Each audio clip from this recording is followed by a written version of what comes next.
Bonjour à tous, bonne année, bonne santé, meilleurs vœux, que vos projets se réalisent, blablabla. Bla bla bla bla. Maintenant que ça c'est fait, on va passer au corps de la vidéo, c'est-à-dire comparer le RC120D de chez SmallRig avec des softbox classiques, cheap, celles qu'on peut trouver un peu bon marché sur Amazon. Pour ce projecteur, SmallRig annonce un éclairement de 62 600 lux à 1 mètre du sujet, ce qui est, on va pas se mentir, largement suffisant pour la plupart des utilisations. Évidemment, c'est avec le bol réflecteur. Là, j'utilise une softbox, donc l'éclairement n'est pas le même. Le CRI, ou CRI, j'aime bien dire CRI, du projecteur est de 95 environ, ce qui est vraiment pas mal, puisque c'est 95 sur 100. Donc en gros, on a une fidélité des couleurs qui est vraiment bonne. Pour l'alimentation du projecteur, on a évidemment le choix entre deux options différentes. C'est le principe du choix, c'est que ce soit différent. La première avec le câble d'alimentation qui est fourni, jusque-là rien d'anormal, et la deuxième avec une batterie V-Lock et un câble d'étape vers XLR pour justement alimenter le projecteur. En fait, peu importe où on est, on peut même être dehors, ce sera pareil. Passons maintenant au bruit du projecteur, et alors là, il est annoncé par le constructeur 25 décibels, soit à peu près le bruit d'un chuchotement, et à moins d'être à 100%, eh ben on l'entend pas. Alors évidemment, même sans être à 100%, de temps en temps, le projecteur se refroidit, donc il active les ventilos, mais généralement, on ne l'entend pas. Là, par exemple, je ne l'ai pas entendu depuis tout à l'heure. Le seul truc que j'entends, c'est mes acouphènes. Ah! Pour ce qui est de la monture, c'est une monture Bowens, donc quasi universelle. Pourquoi quasi? Parce que certains constructeurs de projecteurs font un peu comme Apple, c'est-à-dire que Apple, ils ont des câbles qui sont propriétaires, c'est-à-dire le câble Lightning, par exemple, ne va sur aucun autre appareil qui n'est pas Apple. Et ben pour les montures, c'est pareil selon les constructeurs. Bon, évidemment, la plupart des constructeurs font des montures Bowens, mais il y en a qui ont des montures propriétaires. Donc en fait, il faut vraiment se référer quand on achète des équipements comme des softbox, des snoots et autres, au guide d'utilisation, pour justement ne pas se tromper. Parlons maintenant du sujet qui fâche, évidemment, le prix.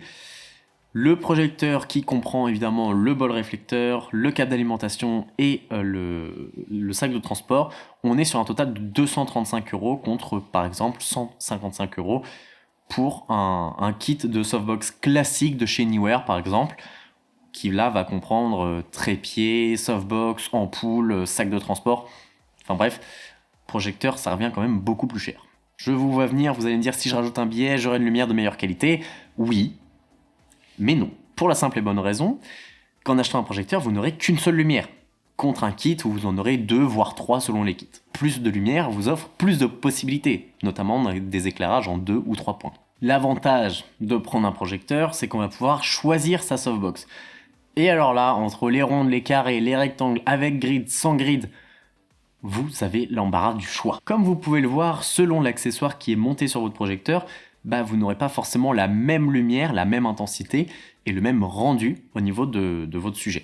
Côté accessoires, justement, on a ici le choix entre softbox, snoot, Fresnel. On a un large choix d'accessoires qu'on peut mettre sur un projecteur, alors que sur une softbox classique, le seul truc qu'on va pouvoir mettre, c'est une toile de diffusion, voire 2, voire 3. Bon, après, ça sert plus à rien, mais bon. Avec un projecteur, il va aussi falloir investir dans des trépieds qui sont plus robustes. Des trépieds qu'on appelle généralement C-stand, appelez-le comme vous voulez. Pourquoi? Parce qu'un trépied comme ça, qui est fourni avec des softbox classiques, ça tiendra pas votre projecteur. Donc ça, c'est bien pour les softbox classiques, c'est très mauvais pour les projecteurs, sauf si vous voulez flinguer votre matériel. On va faire un point ensemble. Ce qui m'éclaire actuellement, c'est un projecteur RC120D de chez SmallRig, avec une softbox de 85 cm, toujours de chez SmallRig, montée sur un trépied système. Le tout me revient à un peu plus de 650 €. Juste pour une seule lumière. Avec une softbox classique, j'en aurais eu pour 65 €, juste en comptant un trépied, une ampoule et la boîte, entre guillemets, donc tout ce qui va être la softbox avec la toile de diffusion. Il y a quand même une différence de 10 fois le prix, simplement parce que les deux lumières ne vont pas s'adresser au même public. C'est logique. Mais la différence de prix est-elle vraiment justifiée? Est-ce que je peux pas avoir le même rendu avec des softbox classiques qu'avec un projecteur monté avec une grille, une softbox, etc. Pour l'exemple, je me suis mis dans 3 situations différentes. De la fiction, de l'interview, une vidéo face cam pour YouTube, TikTok, n'importe quoi. Les deux plans sont à chaque fois avec les mêmes réglages, juste la lumière qui change entre le projecteur et la softbox. Donc là, par exemple, je suis éclairé uniquement avec le projecteur, une softbox, une grid, et on a cet effet, cette ambiance. Je suis maintenant éclairé uniquement avec une softbox qui est positionnée à peu près de la même façon qu'un projecteur, et j'ai pas du tout la même image. Alors pourquoi? Parce que je ne peux pas jouer avec l'intensité de la lumière, simplement parce que j'utilise une ampoule pour une softbox, et je ne peux pas non plus diriger la lumière avec une grid, et donc forcément, la lumière elle est diffuse. Oui, elle est diffuse absolument partout. Là par exemple dans le cadre d'une interview, on peut voir que le fond n'est pas du tout éclairé, même s'il y a une guirlande, alors que pourtant la lumière est juste ici. Comme vous pouvez le voir, j'ai changé de lumière puisque j'ai mis la softbox à la place du projecteur. Elle est exactement à la même place et dans la même inclinaison. Et on peut voir que l'image n'est pas du tout pareille parce que là, le fond est carrément visible. Alors, qu'est-ce qu'on a?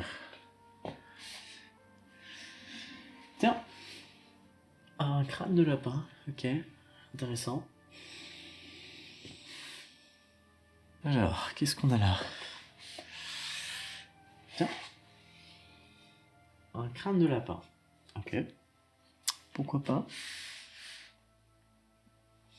Comme vous avez pu le voir, les rendus sont carrément différents. Pour la simple et bonne raison qu'avec un projecteur, on peut jouer avec l'intensité de la lumière, mais aussi avec la direction de la lumière. Je vous mets un tableau comparatif des deux lumières. Évidemment, ça va comparer quoi? Les points positifs et négatifs. Il n'y a pas tous les points des lumières, mais il y en a quand même une grande partie et surtout les principaux.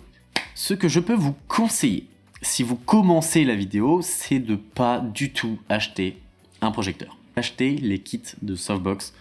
Vraiment, ils sont cheap, mais ils vous aideront déjà à pas mal évoluer et surtout apprendre à gérer vos lumières. C'est important en fait de savoir gérer ces lumières avant de passer sur des lumières qui sont plus professionnelles comme des projecteurs. Simplement parce que si vous ne savez pas du tout gérer vos lumières, l'intensité, votre scène, etc., votre projecteur il servira à rien. Donc moi, comme beaucoup de créateurs, on a commencé vraiment avec ces kits un peu pourris, mais ça nous apprend déjà les bases de la lumière, c'est-à-dire l'éclairage en 2 ou 3 points, et après ça nous permet de faire un peu ce qu'on veut. En fait, ce qui va faire la qualité de votre vidéo, au-delà du sujet, etc., c'est vraiment la lumière. Eh bien écoutez, je crois que j'ai dit tout ce que j'avais à dire pour cette vidéo.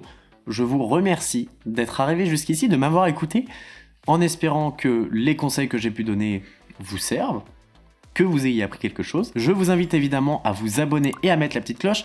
Je ne sors que 2 vidéos par an, ce serait bête de les louper. Partagez la vidéo, commentez si vous avez des questions, aimez-vous les uns les autres, aimez la vidéo, regardez mes vidéos, oh j'en fais trop. Voilà. Quant à moi, je vous laisse ici, et je vous dis à dans très longtemps pour une prochaine vidéo qui sera tout aussi qualitative que celle-ci. Oui, si ça se dit. Voilà. Sur ce, bisous.